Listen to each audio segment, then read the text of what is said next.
A very good day to everyone present. I welcome you all to this webinar on the relevance of business analytics for sales and marketing professionals. We have on board with us Richard Wesson today. I'd like to start by introducing Richard to you. Richard Wesson started his career by completing a Bachelor of Computer Systems Engineering with honors at the University of Technology, Sydney. Over the past 20 years, he has held multiple positions in both the private and public sectors, including research and scientific analysis and modeling at the CSIRO and UTS, software development at SEMA and MasterCard, data mining and analysis at MasterCard, SEMA and Interwoven, technology, business and management consulting at Interwoven and Vision 2 Solution. All of these areas have involved engaging in business analytics both formally and informally under the names of research, data mining, time series, trend analysis and prediction, web analytics, behavioral prediction and decision support. Richard's mathematical, statistical and scientific background combined with work in and with many companies maintaining large data warehouses allows him to explain business analytics with a good balance of theory and practical application. On that note, I request Richard to commence the webinar. Good day, everybody. Good morning or good evening, wherever you might be. Thank you very much for the introduction, Austin, and thank you everyone for joining. As we mentioned today, we'd like to talk a little bit about the relevance in general of business analytics to organizations, and I'd like to focus a little bit on how it's relevant for sales and marketing, because they are a lifeline of any given organization.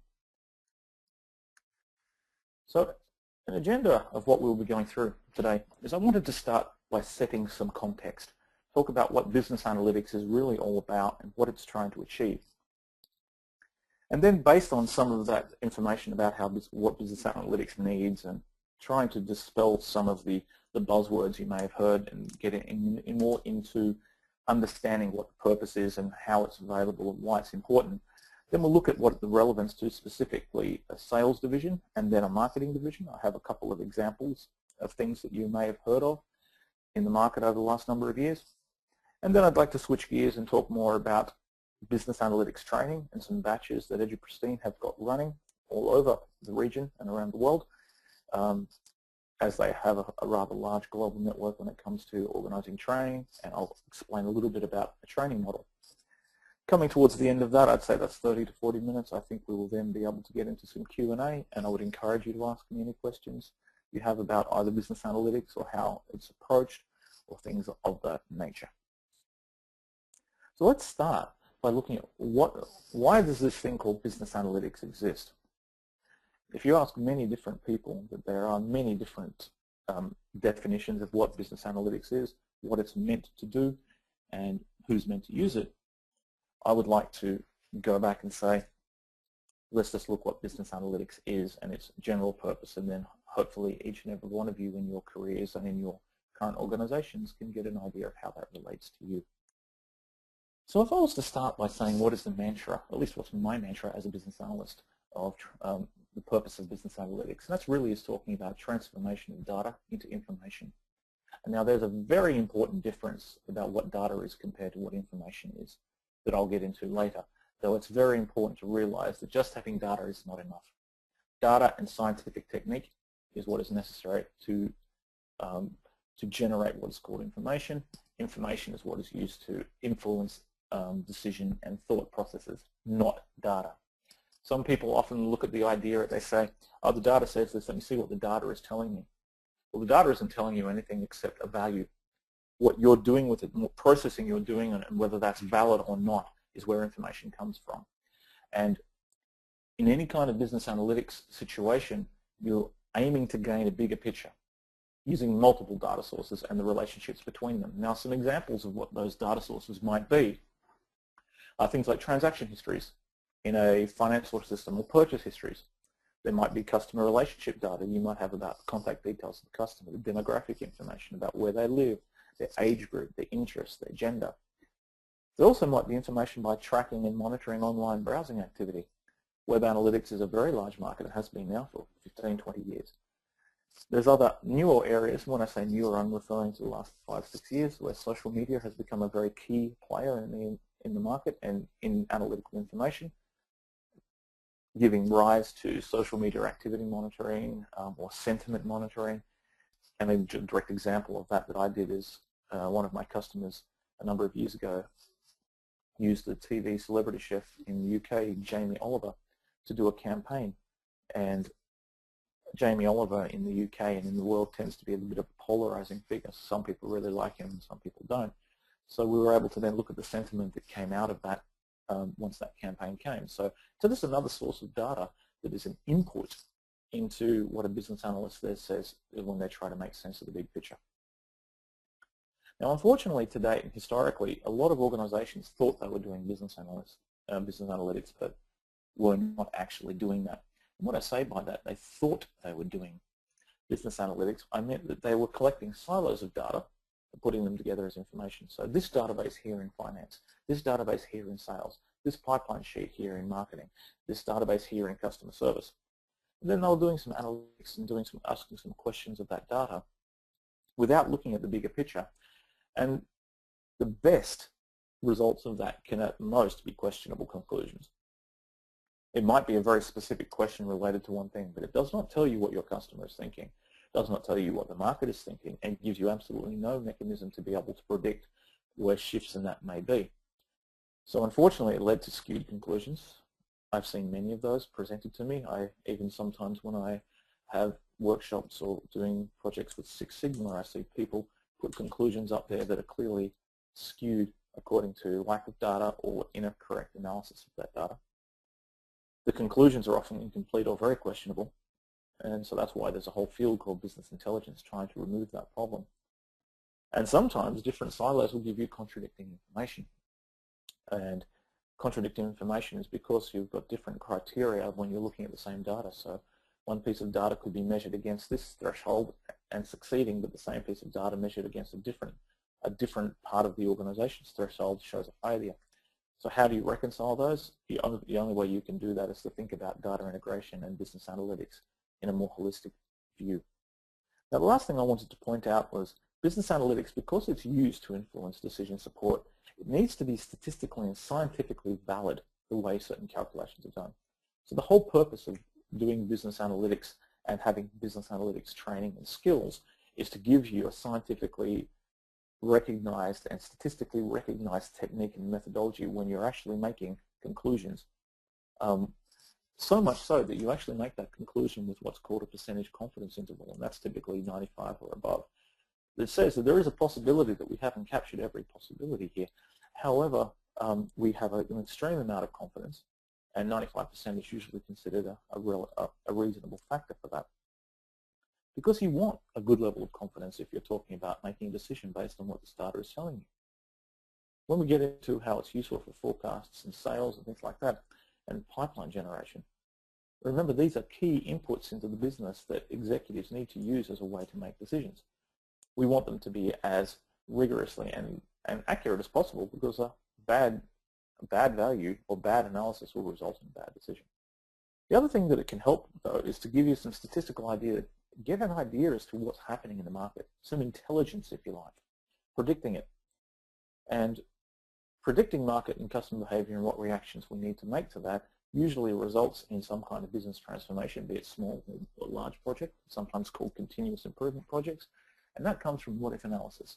Now, I'm not going to talk too much about what-if analysis today, though in the training classes I extensively talk about it, because it's very, very important to do what-if analysis in the right order. And one of the times I've been teaching about business analytics in the past, I actually put together some scenarios where I don't do the what-if analysis in the right order to demonstrate the point of how bad it can be and how badly it can fail if you do it the wrong way. So as a business analytics professional, we actually pride ourselves, and we're quite strict about making valid technique to ensure that we're not going to give bad decisions to other people who are trusting us. Now, I mentioned before about the differences between data and information, and business analytics being something that transforms data into information. Well, what's data? It's just a collected value. It has no context. There's nothing except a value and a type, really. It could be a bit and a byte, a 1 or a 0. It could be a byte of data, a text string with my name Richie in it. It could be a timestamp, and often is a timestamp on a logging system at this date and time, and then something else.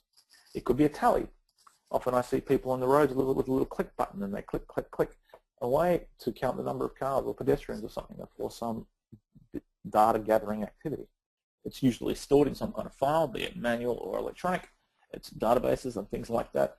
The point is, each piece of data has one type and one value. It doesn't tell us anything about how that data or value relates to something else.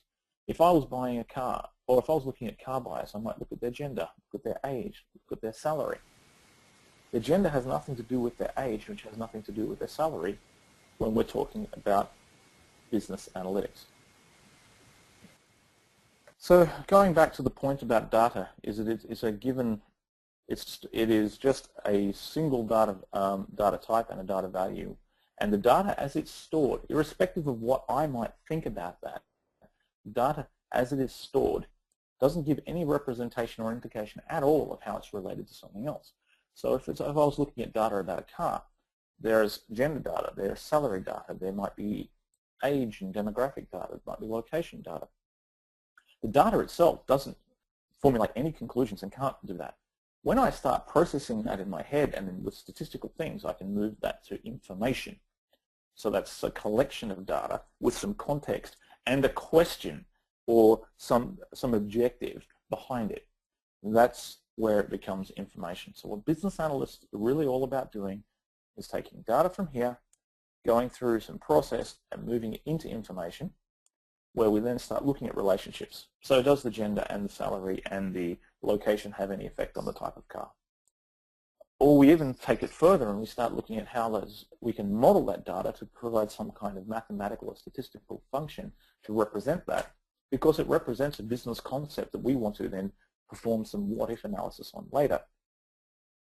And once we've done that, we can actually then say with much more confidence that this information is supporting or not, or validating or not, certain conclusions. So to summarize that, business analytics, as I said, it's a scientific methodology or technique, and it transforms collected data into actionable information, or we're sometimes called information providers for decision makers. Now, if you can just reflect on that for a minute to understand the power that and the influence that can give inside a company or inside an organization for your own personal career, if you think about how powerful that is, then I'm sure you can appreciate that if you're influencing decision makers who make investment decisions, you become very, very useful and your own personal value increases. So how is it related to sales? Well, let's start off, let's talk about what is a sales professional, what drives them, what makes them tick. Now, I've been in sales for 20 odd years, and I've been working and teaching salespeople for 20 odd years, and I continually come down to these same points. They're about attainment or achievement of a revenue and a revenue target. How much, and to them, it's how much can I sell? So I'm putting on one side what you would call the driver, and putting on the other side of the arrow what the salesperson is thinking usually. So how much can I sell? How much money can revenue can I get? Because that's my commission. And then what else can I sell to the same customer at the same time? So how do I make the deal bigger? Because if I make it bigger, I get closer to my target, I get higher commissions, I get closer to accelerators, things like that. Well, what's the prospect? Who are the prospects? Who do I sell to? More importantly, are they interested in selling to them? Is it a waste of my time going and talking to them? And I have an example of that later. Who am I competing with? So who else is trying to sell to this? Who's trying to take away my target? So what's the landscape that I'm working in? And I, as a salesperson, know that it's so much easier to sell to a repeat customer than what it is to create a new one. So how can I keep getting, how do I manage that? Can I keep going with that? These are all key drivers that every salesperson thinks about regularly and are asked about regularly.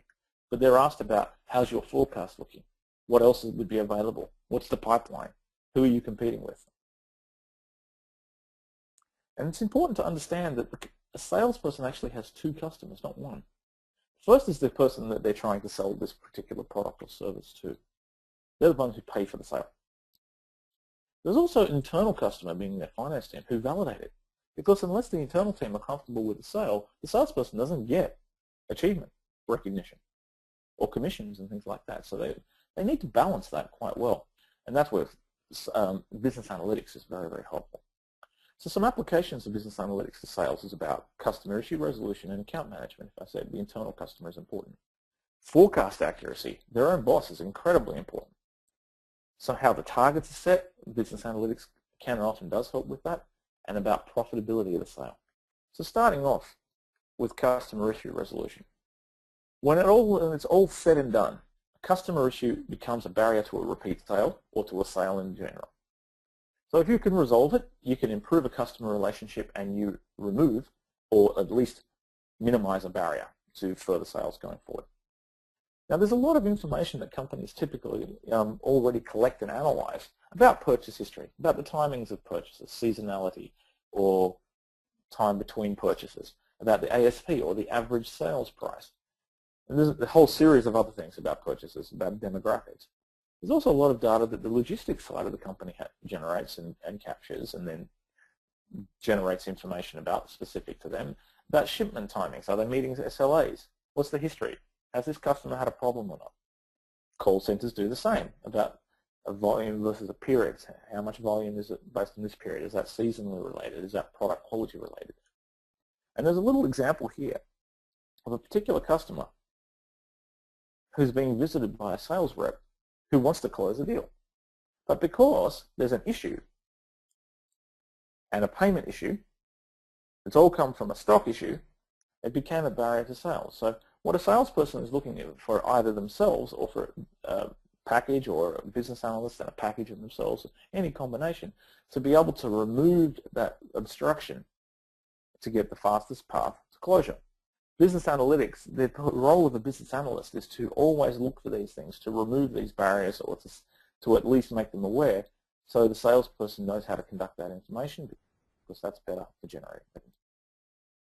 It's about good account management and the perception of the customer, the external customer, with that salesperson to have control over what they need to do. So for forecast accuracy and validation is another key thing when it comes to business analytics. There are really multiple algorithms or mechanisms that you use when you're trying to do forecast versus actual tracking. The simplest of all is just looking at two numbers, comparing them. The most complicated is looking at seasonality adjustments and things like that, something governments, usually call forward estimates and seasonal adjustments and things like that.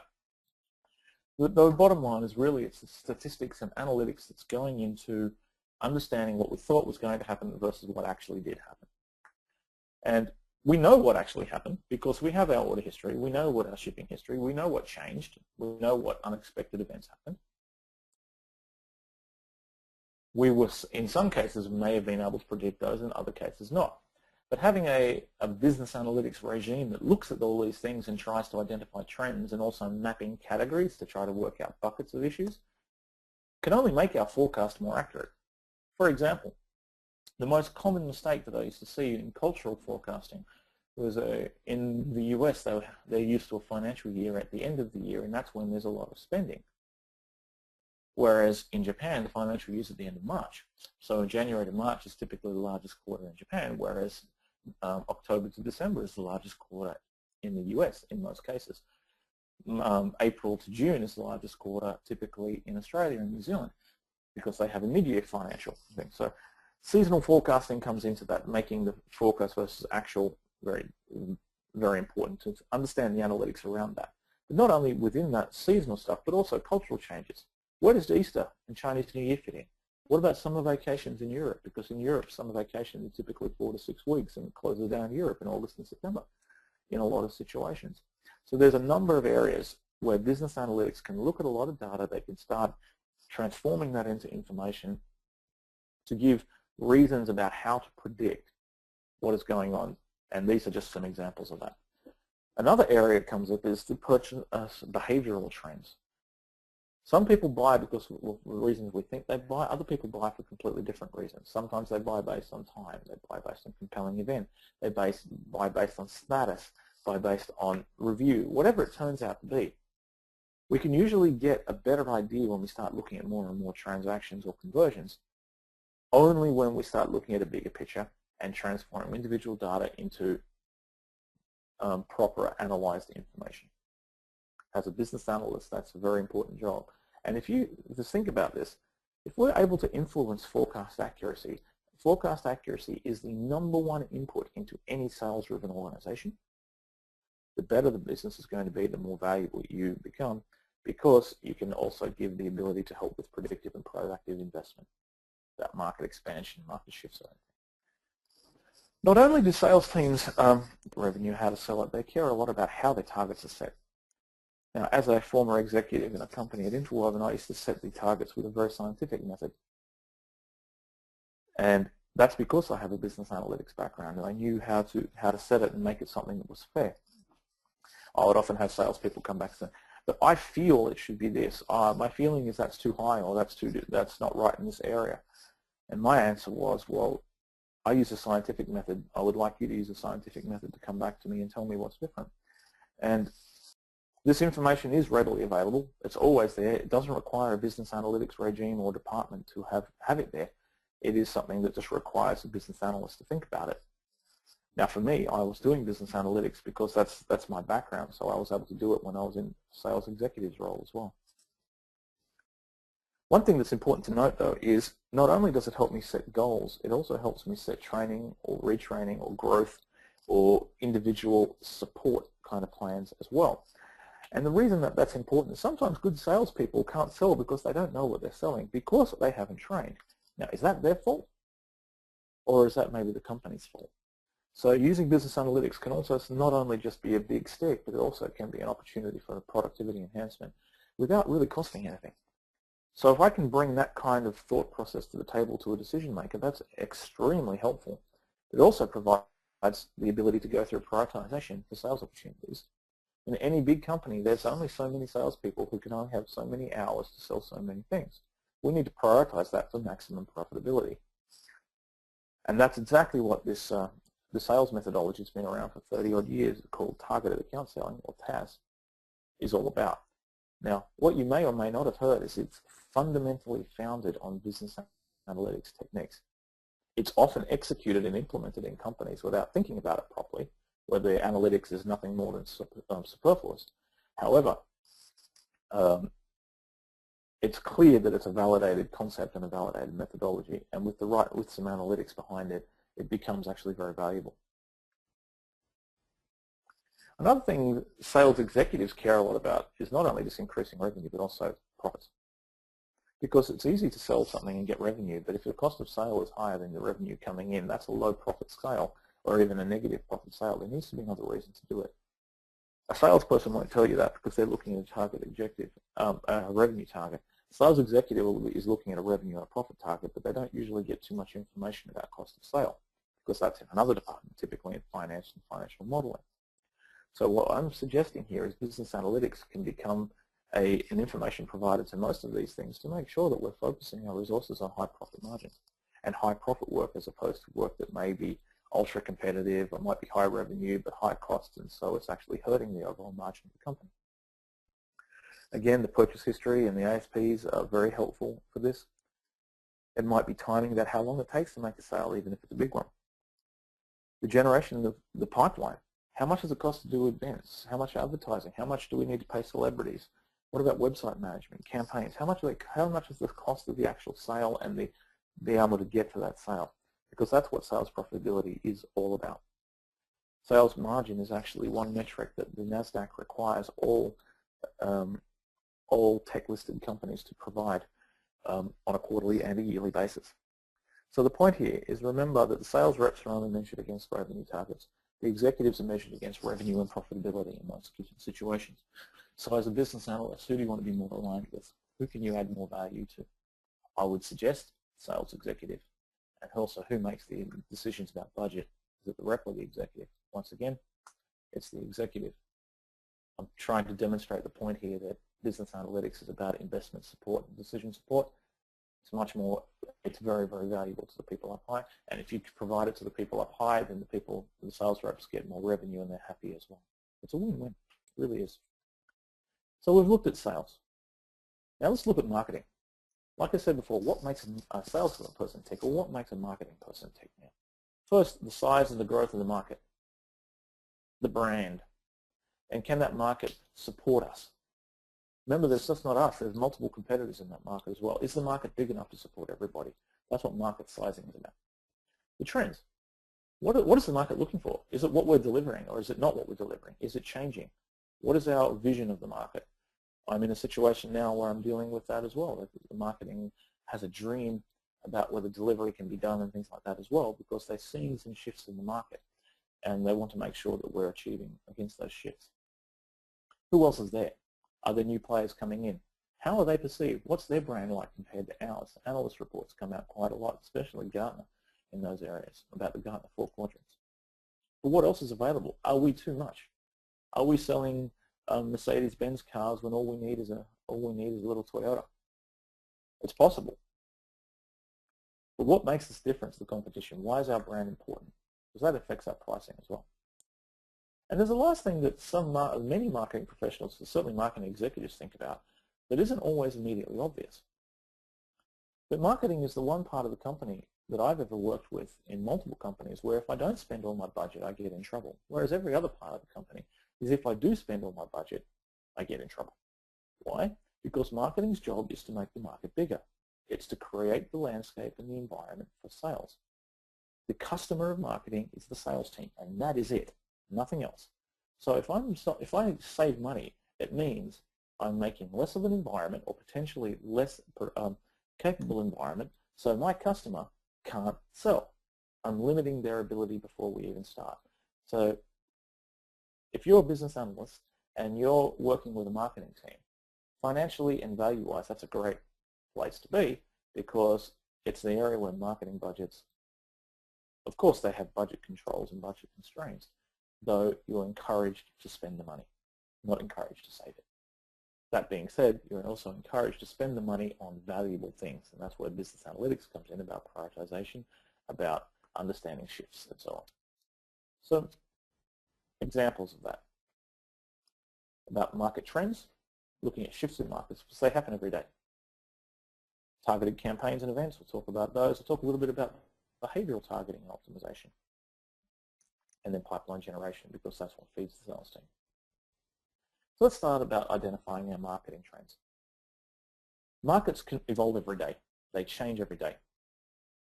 And a good organization, a good proactive organization, is always prospecting, is always looking at the market and always trying to understand the market dynamic to a level that's related to them. No one can ever understand it in its entirety, but you can understand some key triggers or key signals about and what's resulted in market shifts or paradigm shifts in the past. There's a lot of things about sentiment reports that are available. There's brand perception reports. You can buy them from analysts, and they're not that expensive. There's also trends in your own purchase history and compared to the target. So you might be trying to sell this type of camera to this kind of target person. So a small camera to a young person who's majority female who thinks the camera needs to be cute and cool.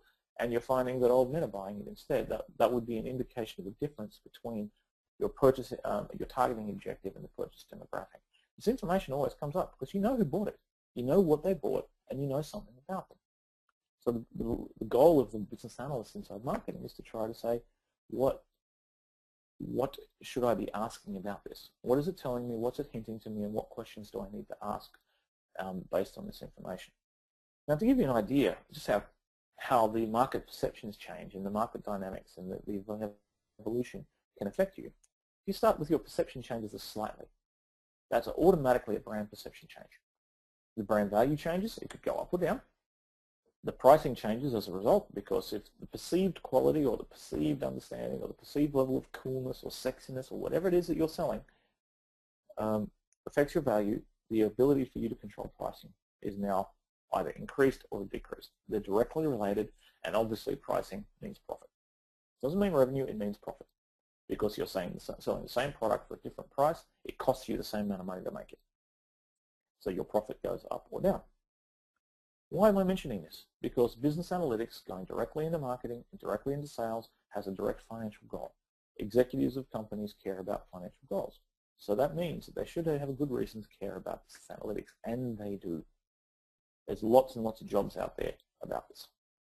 Now, the other thing about a market perception change, where it's directly related to a financial goal, where you'd probably like to understand a bit about it, either when it happens or before it does. The biggest example is this: a new player entering the market. I've seen it many times. Lexus entering the luxury car market in Japan. Apple entering the retail business market. All of a sudden, Apple stores appeared and retail changed. Apple is now one of the biggest retailers and probably one of the strongest retail outlets in the world. And they entered the market. They're a computer manufacturer. They're techos. So this little shift caused the market to change overnight in the US. And with business analytics, what we're always doing is looking at time series analysis. We're looking at trending information. We're looking at how to identify that market shifts might be happening. If we have some warning, we can react, hopefully proactively. If we have no warning, we still need to react. But if we just do a knee-jerk reaction without any analytics at all, chances are we're going to react and make it worse, not better. And that's happened time and time and time. Another way that marketing can make a lot of use of business analytics, and companies like Facebook and Google are really onto this, is trying to match the marketing message to the target and the intended audience at the right time. There is no point, as I have an example down here, trying to sell or propose a fire truck and sell that to a microchip manufacturer. It might sound silly. I've actually seen it, and many other things like that. And it's all because we don't understand who our target audience is. So it's a great fire truck. A microchip manufacturer has excellent budgets, great profitability. I went through the situation where a targeted account list was put up to sell, not this particular example, but a piece of software to a company that would never have bought it because they owned a competing company. It's clearly an example where business analytics was not done. It was simply siloed data analysis. So I said there's many types of information here. You are able, by all means, to look at these types of information again to try to match things. And then look at the example and the best practices companies like Facebook and Google are using. Facebook spent $19 billion to buy WhatsApp. WhatsApp doesn't sell anything. WhatsApp simply gains data. Clearly, targeted advertising based on better data and demographic data that you can get from a free service is going to be good for Facebook's customers. When the Google AdWords concept first came out many years ago, a lot of people, including very senior venture capitalists, one of which I know, thought, how is that a business model? Well, it turns out to be one of the best online business models ever reached. LinkedIn are also doing similar things. I'm sure some of you have received emails from LinkedIn saying, this kind of company is looking for people like you. There's not sales. The whole idea is they don't need to teach me why it's interesting because I'm in the target audience, I have the right background, I have the right understanding, so it should be easier for me how to approach it and hopefully a faster sales cycle. That is the purpose. Similar to that is not only targeted marketing, but behavioral targeting. This is an online thing mostly. It happens in stores sometimes through proximity sensors and things like that, but predominantly online in e-commerce sites. I'm sure many people here have been in an e-commerce site that when you go to a certain thing, it then offers you a campaign related to that. It's trying to understand what your intentions are by looking at your click track and the raw analytics data, a little bit about who you are, what kind of cookies you have available, things like that. What journey you've started. So did you click on a products link or did you click on an About Us link? Did you click on a press link? Did you click on the latest campaign, cool thing? And behavioral targeting is about trying to get you to move in, and optimization, trying to get you to move into a path on an online site or inside a store that will result in a conversion. Conversion might be signing up for something, it might be registering for something, it might be buying something. Now we can see using web analytics tools like Web Methods or Google Analytics and things like that, who clicked where and how long they stayed on, like stickiness and whether they came back again or all those kinds of things. What that doesn't do is give us any indication as to whether they're going the direction we want them to go or why they dropped off. We just know they dropped off at a certain point. So when merged with a thing called guided navigation or multivariate optimization, we actually, the whole concept is to use business analytics and sustainability about various parts of this to lead us down a journey that can then encourage someone to go further by dynamically changing what they see. And then the simplest form of that you may have heard is called A/B testing, So A/B testing really is a concept 15 years ago. Multivariate optimization and guided navigation have far outweighed A/B testing now. Point is, if you put both of them together, hopefully what you're doing is, for some portion of your traffic, reducing the barriers to purchase or conversion, whatever that turns out to be. Conversion might be a login account, making us registering for an event. Conversion might be purchasing something. It could be any number of things. Behavioural targeting is a business analytics tool, so some of it is software related, but a business analyst needs to be able to interpret what's going on. And last but not least for the marketing is measured on their ability to generate a pipeline that's qualified. Again, they look at who has bought from us in the past, what's the profile of that. They also look at the pipeline queue, which I call registration, through to something being pipeline, through to something being a qualified lead, to being a prospect. And they're only something that the sales teams really should look at is if they're either a lead or a prospect. If you don't have lead generation, salespeople are doing cold calls, and that's not a good use of their time because they might be 1 in every 100 or 1 in every 10 or something like that. A typical conversion rate on, let's say, an insurance company, something like that, from an initial opening of the web page through to a conversion, asking for information or a sign-up, might be 1%. It's not a lot. So it's important that we understand that our pipeline, if 100% represented $1 million, 1% is what actually gets sold. That's what, $10,000. It's important that we're spending money well, so we're thinking about how we generate pipeline. How do we formulate that 1 million to make sure that it's not 1%, it might be 5% that gets sold, and that's a huge impact to the business. Sales reps have a lot of leads to follow up. They don't want time wasters. So pipeline generation and good business analytics is intended to reduce that by looking at whether this is really a prospect or not. And it needs to be measured by more than just revenue potential. Someone might say, oh, I'm interested in that, but are they really interested or not? There is some rigor that is necessary that business analytics brings in, and that might be based on that profile. How does that profile map? Are we seeing that happen elsewhere? Is there a market shift we need to look at? So again, we're trying to get this bigger picture and then bring this back into context. So if we look at what business analytics is really trying to achieve when it comes to pipeline generation, it's really about reducing time, keeping as many prospects as targeted ones as opposed to unintended targets. Facebook does that very well based on your profile. Facebook puts little ad profiles on the right-hand side, knowing something about what I like and what I don't want to see and things like that. And they give me offers that usually have some relevance. They certainly don't give me offers if I'm a microchip company about how to buy a fire truck. And that's because they are very specific about how they do business analytics. Like I mentioned before about forecast accuracy, or pipeline accuracy is just as important because it is an input into the forecast.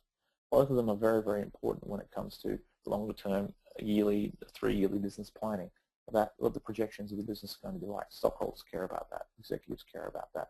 If you can influence that through business analytics and how they care about it, your value inside any given organization really is improving. So in summary, we've looked at the purpose of the business analytics. It's really about transforming data into information that can be actioned. It exists to influence decisions.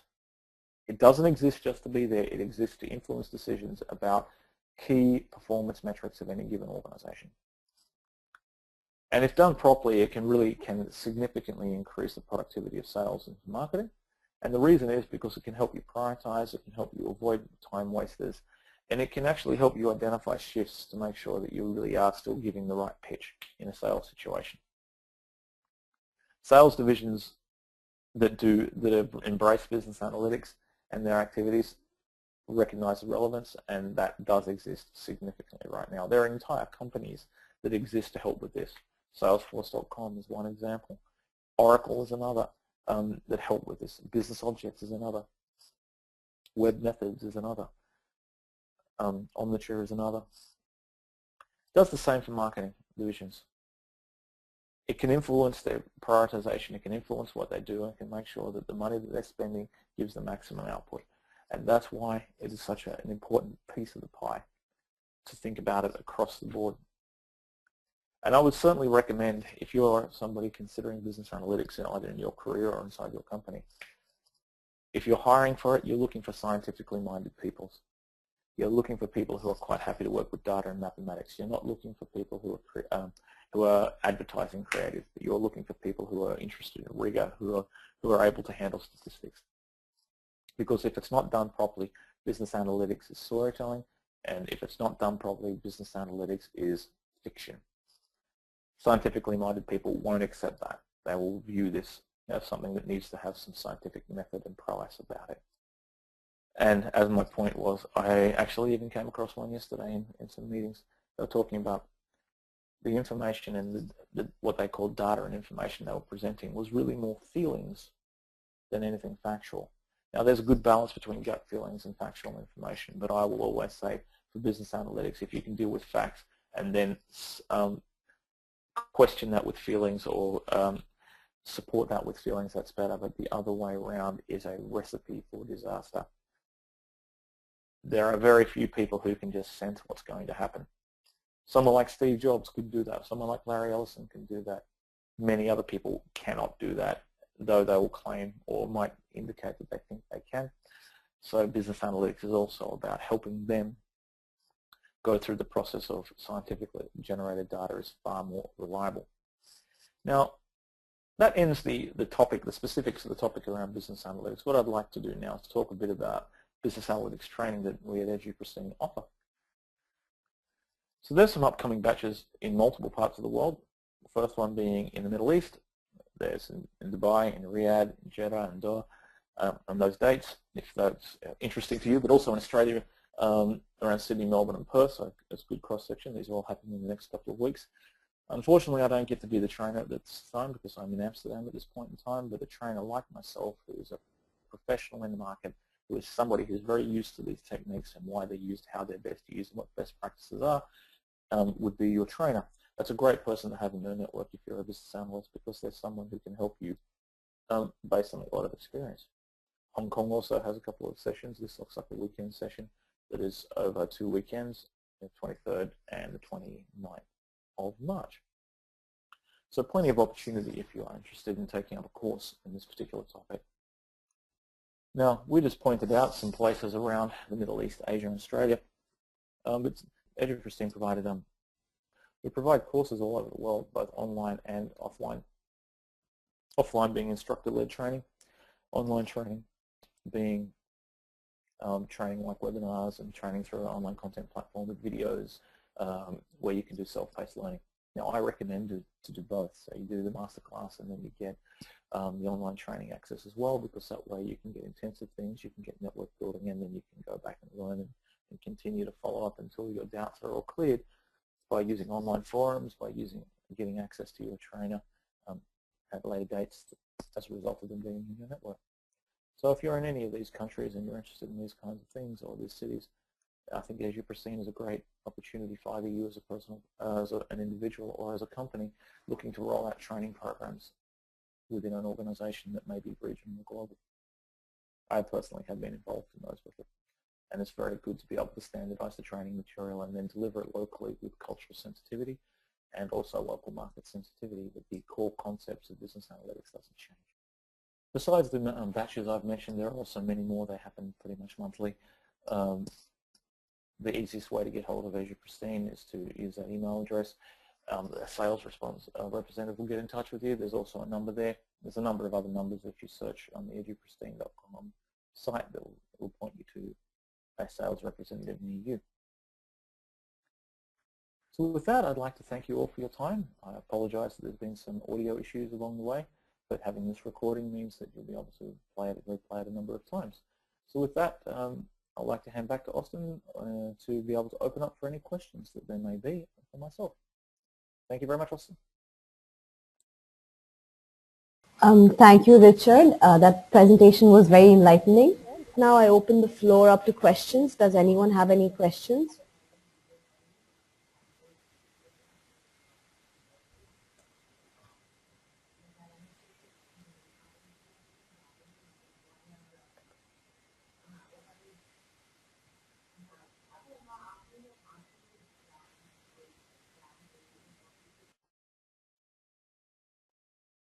Any further questions?